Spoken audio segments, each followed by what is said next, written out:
On your way, no one know. On your way, no one know. No one know, no way. No one know, no way. On your way, no one know. On your way, no one know. No one know, no way. No one know, no way. I'm pleased to introduce the next speaker, Sherry Fleming. I met Sherry back in 2013, and she had already been working with and following CELDF for several years. The title of her testimony is, "We're Not in Kansas Anymore." Talk about a cultural reference. Sherry and her husband Ted live on a small homestead in rural Northwest Ohio, where they've raised 2 children. Sherry and other members of their rural community have found themselves organizing over the past 25 years to protect themselves and the environment from the impacts of industrialized agriculture and the privatization of the Missiondoe Aquifer.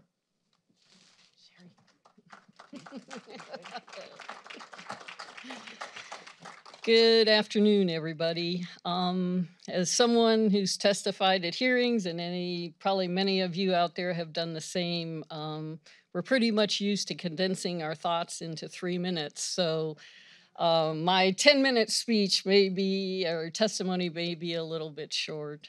I grew up about a half hour west of here in Lorain County in the 60s. And sadly, the whole time I was growing up, couldn't swim in the lake. So it's been so tragic to see what has happened to Lake Erie with the algae blooms around Toledo.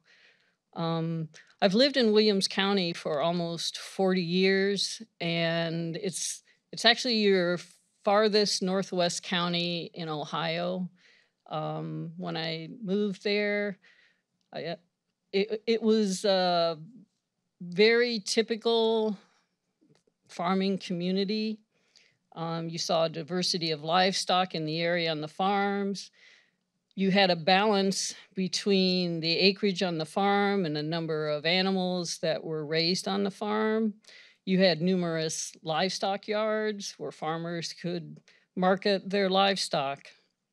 But over the past 25 years, I've witnessed the industrialization of livestock farms in our area, and with it, the costs that have been externalized upon rural communities, the animals, the workers who work on those farms, farmers themselves, and nature. You may have heard of these type of operations called factory farms. Technically, they're called CAFOs, a concentrated animal feeding operation. The animals are typically confined inside enclosed buildings. If you were to drive around Williams County now, you would be hard-pressed to see much livestock outside. You will see large metal buildings with large exhaust fans on them. It was in the late 90s that we began to see these CAFOs move into our community, and people had a lot of questions. They held community meetings. And one of the first effects and the impacts upon our rural community was that you began to see it be fractured, because you had groups like Farm Bureau who painted people in the communities who were questioning these type of operations coming in as extremists and anti-farming. And as we searched for answers to our concerns, we found that the existing system of law governing CAFOs only dealt with certain aspects of industrialized livestock production, such as how the buildings were to be constructed and how the manure and the dead livestock would be handled.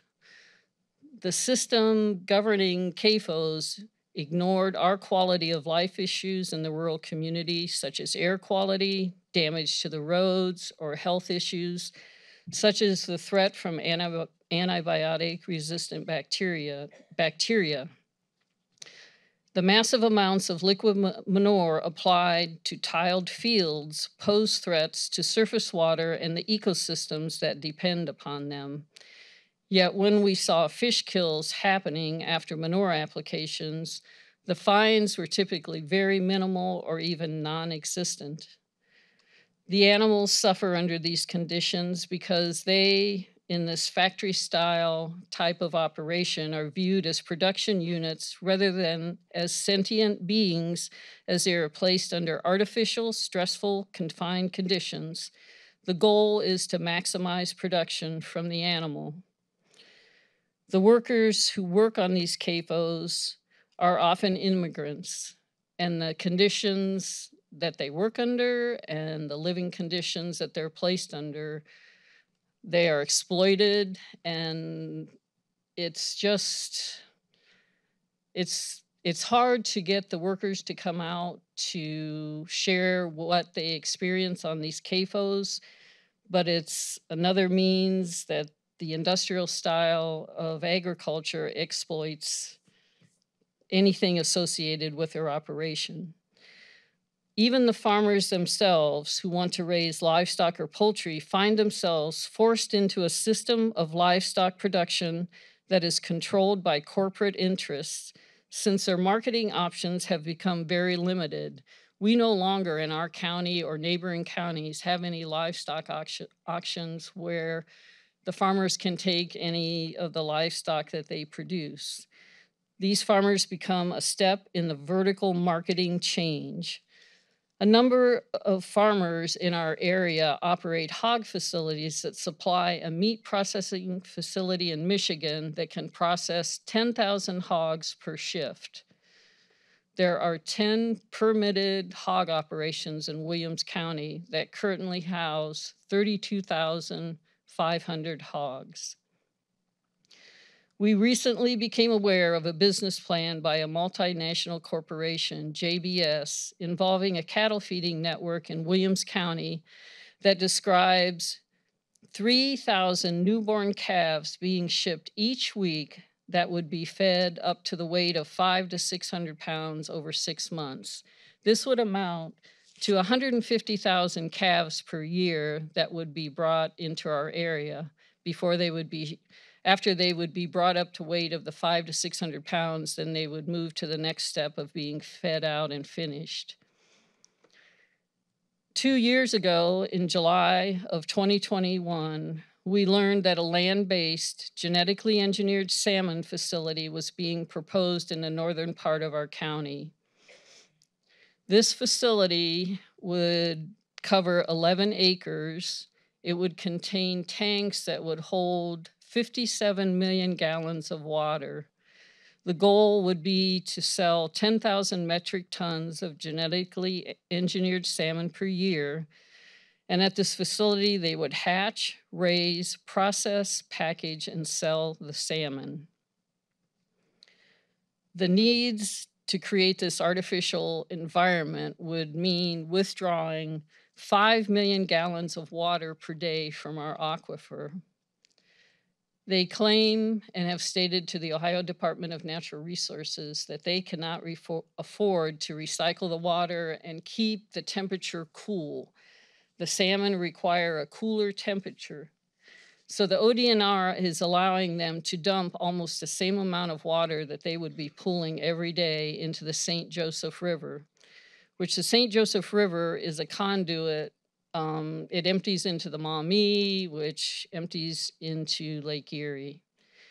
The withdrawal, they've done test wells in this area to prove that the aquifer can support this type of withdrawal. And already the neighboring residents who have shallower wells have lost their wells and had to have them replaced just from the test wells. In the drawdown, if they were to begin pumping this 5 million gallons a day, it would go 10 miles into Michigan. And in their permit, they claim that modeling is not an exact science. And so here we're left with reassurances that even if something goes wrong, that the company will correct those things. The really, as terrible as it sounds to pool the 5 million gallons of water a day from the aquifer and turn around and dump almost that same amount, to me, what's so frightening is that they will be producing genetically engineered salmon. And if those salmon were to escape from that facility, they could end up in Lake Erie, and it could create havoc within the Great Lakes ecosystem. The corporation claims that the fish are sterile, but it's not possible for 100% sterility. And the unique thing about fish is that they can change sex under certain stressful conditions.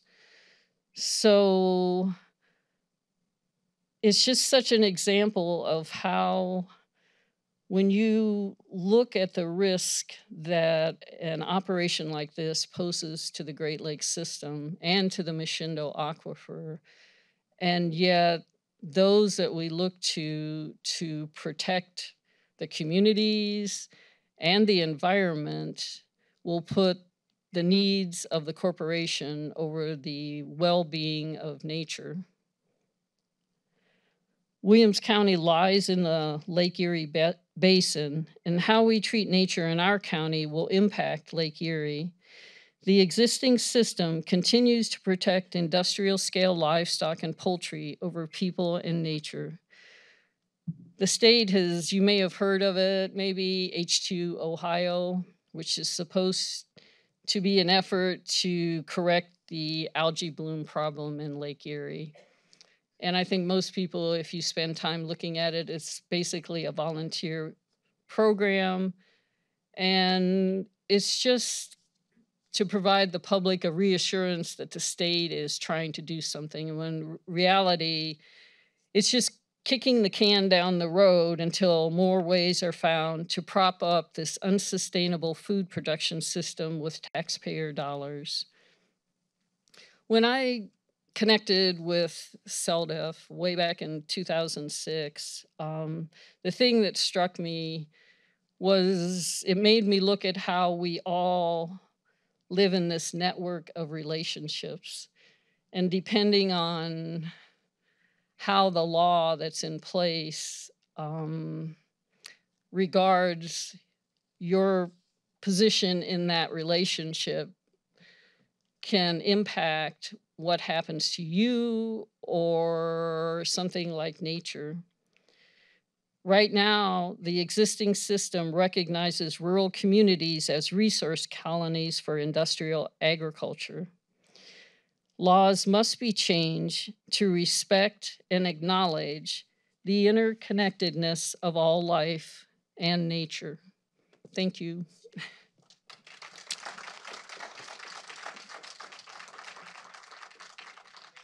On your way, no one no.